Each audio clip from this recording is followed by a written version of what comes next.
Fam, UFC 329 is here. The MACK is back. So fuck it. I had to come back too. I had to come back and drop my ball knowledge that I have on the game. The game we all love. MACK is back, and you already know how I break down these cards from the top to the bottom because we care about the main event. Conor McGregor versus Max Holloway. And I mean, if you're going to be realistic, bro, if you look at all the factors, Conor's on coke, Conor's on drugs, Conor's drinking liquor, away from the sport for 5 years, breaks his ankle, breaks his toe. Max Holloway's been in the game, going strong, dominating. You know, he's been doing his thing. So when you break it down like that, okay, Max Holloway should win this fight. All the factors point towards Max Holloway winning this fight. But when you let that nostalgia get into you,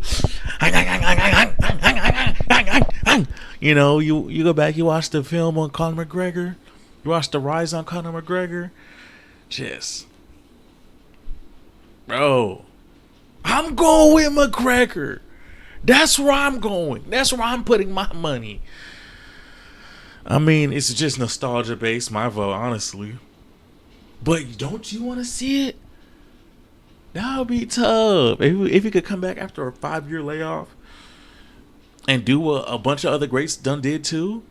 GSP, he left for a long time. Henry Cejudo, he left and came back and looked good.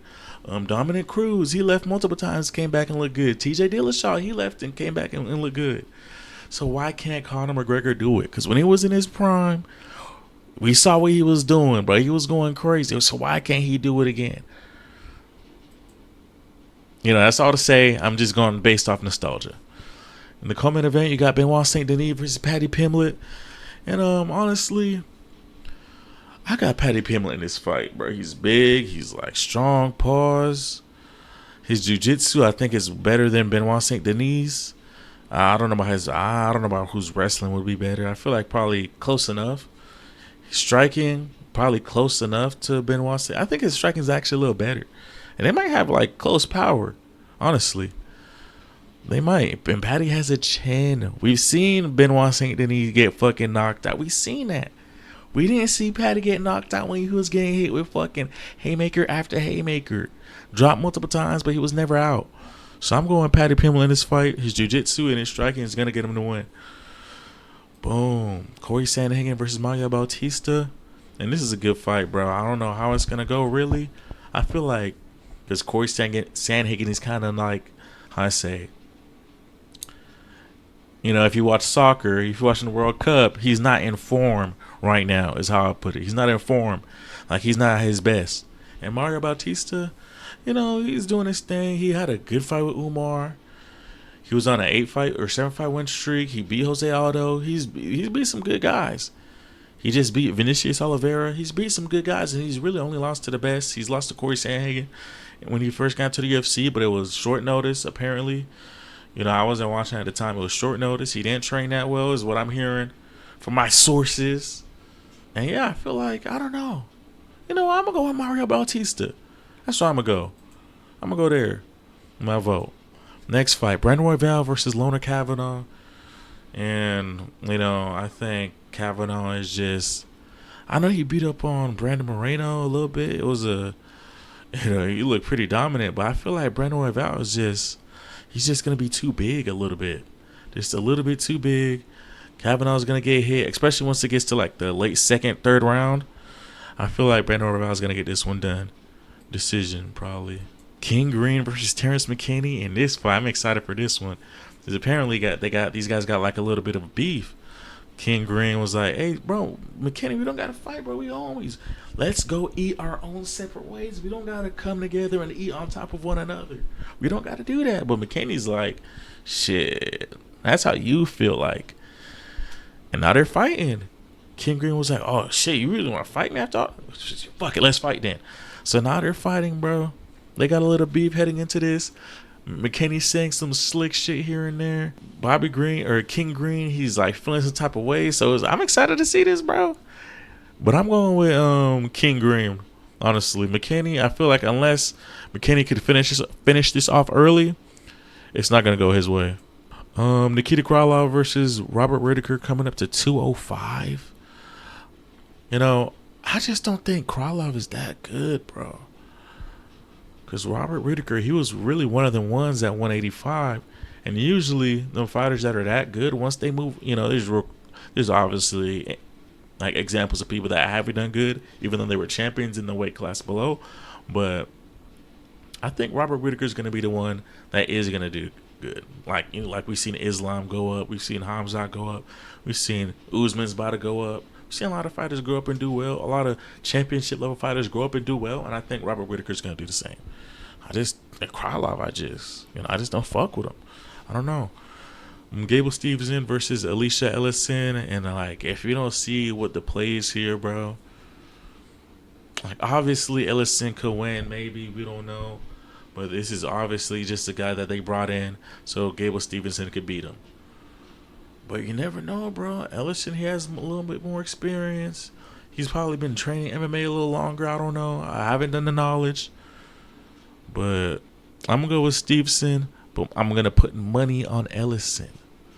And bro, the betting odds for this fighter, I think they said it was the highest betting odds in history, the highest betting favorite in history. I think they said it was for Gable Stevenson. And bro, you literally like, why not throw some money on the other guy? You know what I'm saying?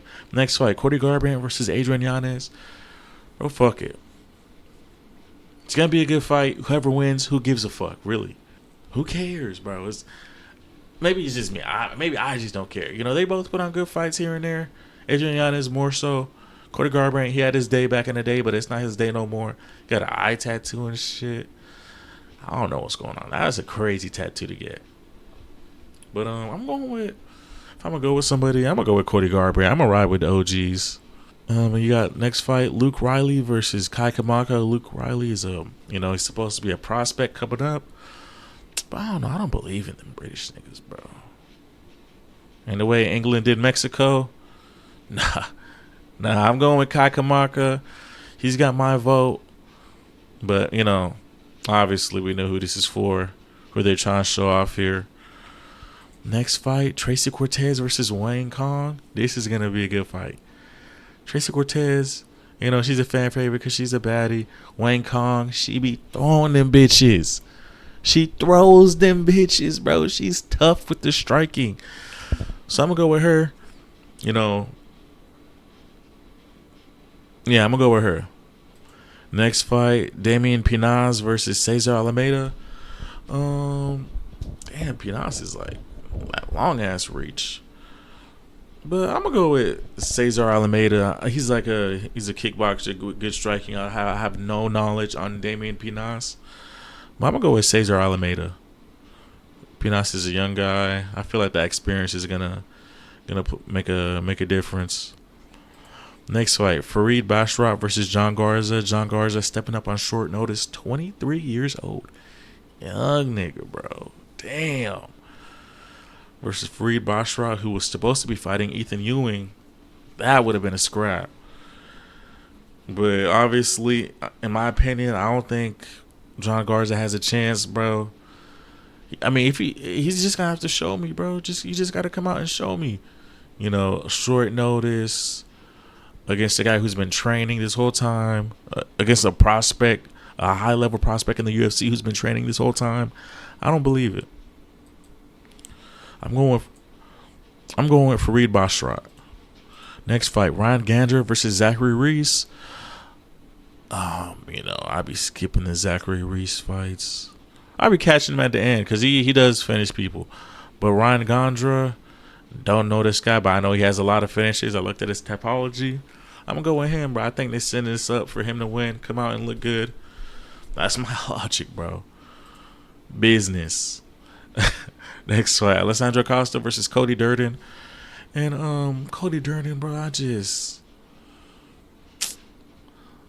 he's cool, but nah, bro. I'm a vote against him every time. That's fucked up. But I'm gonna go with Alessandro Costa in this fight.